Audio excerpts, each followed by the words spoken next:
Hello, Lunchtime Live. Is anybody here? I'm just gonna kind of start scanning where we are.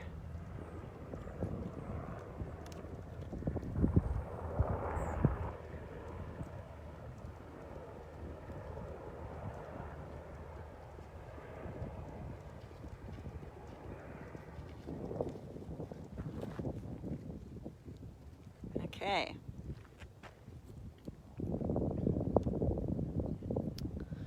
So we are positioned right next to an old elderberry tree. I'll wait till I see a few comments before I get started. Today we're going to be talking about the Northern Mockingbird.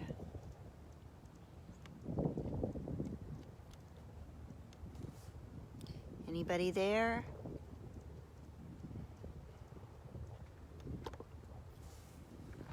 Hi, Gary. Waiting for a few more people to get started. Today we're going to talk about northern mockingbirds. And I have parked myself in front of this mostly dead elderberry tree because we have had a northern mockingbird that sits there and sings every day, but of course, as luck would not have it, here I am, and I don't know where Mr. or Mrs. Mockingbird went, but maybe they'll return. Okay, well, I'll just get started. I'm going to span the camera so you can kind of see where we are at the estuary.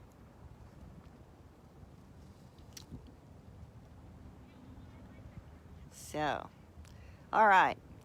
So today we're going to talk about the northern mockingbird. And you're probably familiar with that bird because they are kind of everywhere.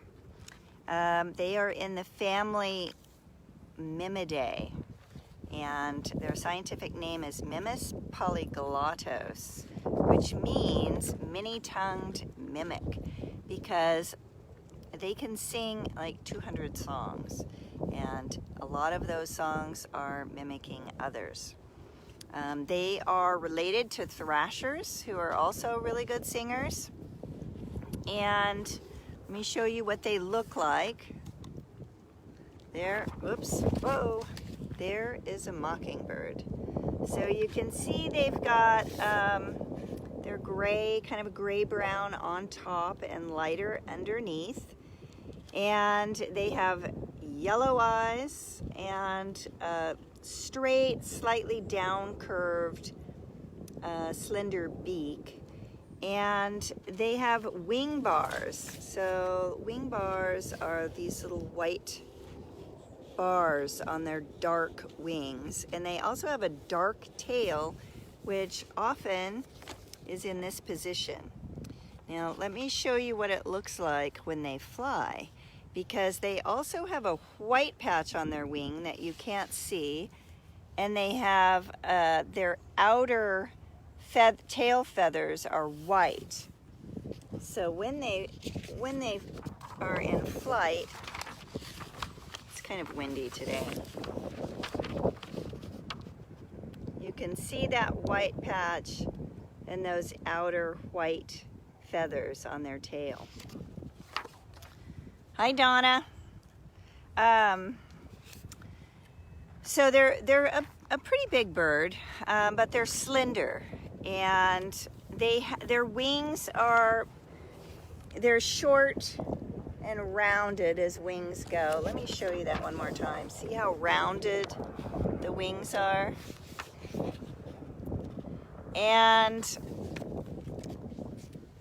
let's see, the males and the females look the same. Males are a little bit bigger, but you wouldn't notice unless they were side by side. They are found in most of the continental United States and into Mexico and the Caribbean. And here they are a local, a permanent resident. Their habitat, they like habitats that are open, but all kinds of habitat. They like scrub vegetation like we have here. They like farmland, parks, suburbs. They're known as an urban positive species, which means that they are, they like the suburbs. And scientists are actually studying urban positive species because as they build more and more track housing, there's only certain birds that will go into these housing developments that have a monoculture of trees and plants. So birds that do like it, they study so they can figure out, how tall do the trees need to be, how much food, what do birds like, and so that they can attract the other birds there too. Around here, there are some visibly really easy. They're easy to see because they are up on telephone wires, the tops of trees, the tops of buildings, fences, and they have a couple of behaviors that might help you recognize them. When they drop from a tree, they don't fly down to the ground. They just sort of fold their wings and drop. And when they are on the ground, they hop, they run, and they put their tail up like that. And they have kind of long legs. Anyway, another place that you might see them is if you go to their food source. So in this time of year, fall and winter, they like to eat berries. And we have lots of toyon berries and other kinds of berries. They eat seed all year, and in the spring and summer they eat insects. So northern mockingbirds are omnivores. They eat a little bit of everything. And what they're known for is how smart they are, right? Their singing is part of that, but just in general. So, like, some of you might be worried that you'd be on Santa's bad list and not get any presents. So the mockingbird is a perfect bird to talk about at Christmas because even though they may all look the same to you, you do not look the same to them, especially if you're on their bad list. So you don't want to get on their bad list. They are able to recognize individual humans the way crows and ravens are. And it's those perceptual powers that give them an edge in dealing with the complexities of urban environments. So that's why they do so well here. Famous, again, for their songs. They can sing up to 200 songs. And they do have their own mockingbird song, but they mimic, they'll just string together 10 to 15 different birds' songs. And they can also mimic stuff like, frogs, cell phones, police sirens, crickets, dogs, squeaky gates, pretty much, all kinds of things. When we lived in Texas, they used to mimic my son playing piano, or the piano that my son played.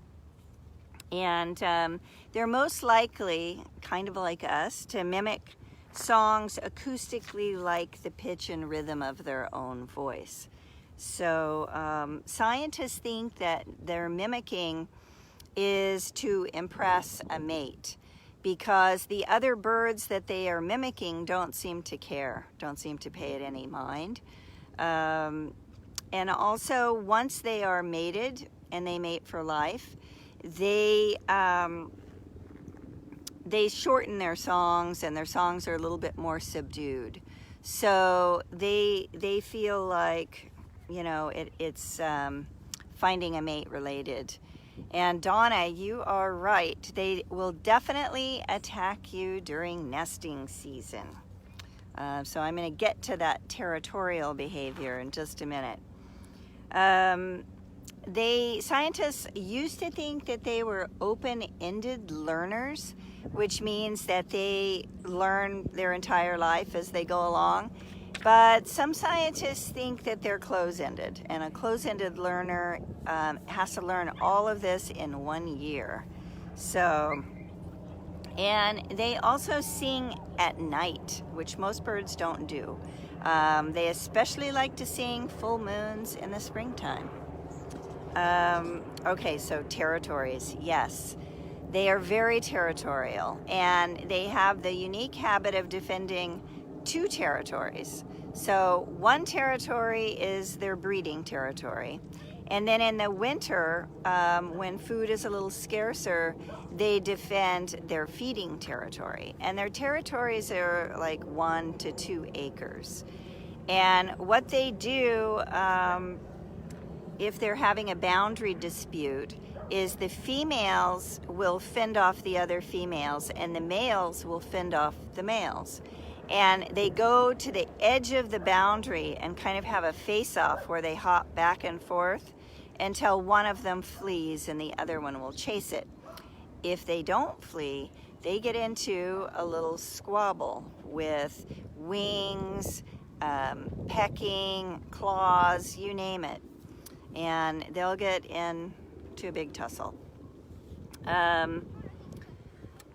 They are not only aggressive during breeding season, and you know, they're just aggressive all the time. And they will fight with their own reflection, and I think they make a game out of harassing bigger animals like cats, birds. I lived in Texas for 4 years, and my cat is terrified of birds, which is kind of good because I can let him outside, and if a bird shows up, he just runs back in the house because the mockingbirds just constantly dive bombed him and chased him. So I have a cat that's afraid of birds. As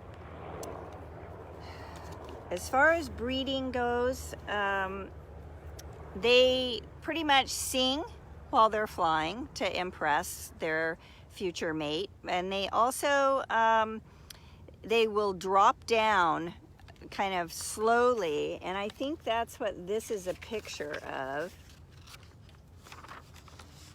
That's them just kind of dropping so that they can show those white patches. And that's about it. Once they start nesting, the male starts to build a number of nests, and he'll hop on different branches and show them to the female, who will choose which one she wants and start finishing the nest. And she finishes it with all kinds of things, even like trash, pieces of foil, cigarette butts, you name it. So if you see a nest that looks full of all kinds of strange things, maybe it's a mockingbird nest. So their nesting season is March to about August, and they do have site fidelity, so they return to the same area that they nested before if it was successful, although they don't use their nest over again. Their nests are open, like an open cup, and then it's just lined with all that stuff. The eggs, I will show you a picture because they're quite pretty. They're kind of a green blue with the cinnamon speckling. You can see some little babies in this picture maybe. The female incubates the nestlings, and both parents take care of them. So both of them will feed them and other stuff. And they fledge in 10 days. And mockingbirds in the wild live to be about 8 years old, but in captivity, they live to be 20. So they live quite a long time.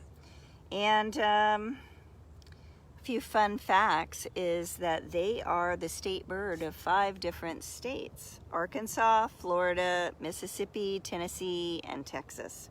And they used to be the state bird of South Carolina. I'm not sure what their state bird is now. Also, Thomas Jefferson had a pet mockingbird, and its name was Dick. And mockingbirds are in a lot of folk songs, and everybody's probably seen the movie To Kill a Mockingbird. And curiously, the mockingbird was portrayed as innocent and generous because they don't eat up gardens, they just sing. And that's about all I have on mockingbirds today. Anyway, I did have a pet mockingbird for a while. Though it gets very windy where we lived in Texas, and the birds would fall out of their nests, and so I took care of one for a while and turned the office into an aviary, and he was a very loud and aggressive beggar. And then we took him to a wildlife center when they had room for him, and then he came back and harassed my cat outdoors. So he's one of the reasons that my cat hates birds. And his name was Lucky, because I guess he was lucky because he made it. All right, you guys, I don't know if you have any questions. Hi, Shirley. Hi, John. Yeah, so if you come to the estuary, check out this elderberry, because we have one that sits right here, and I hear him singing from my office. So, all right, you guys, see you next week.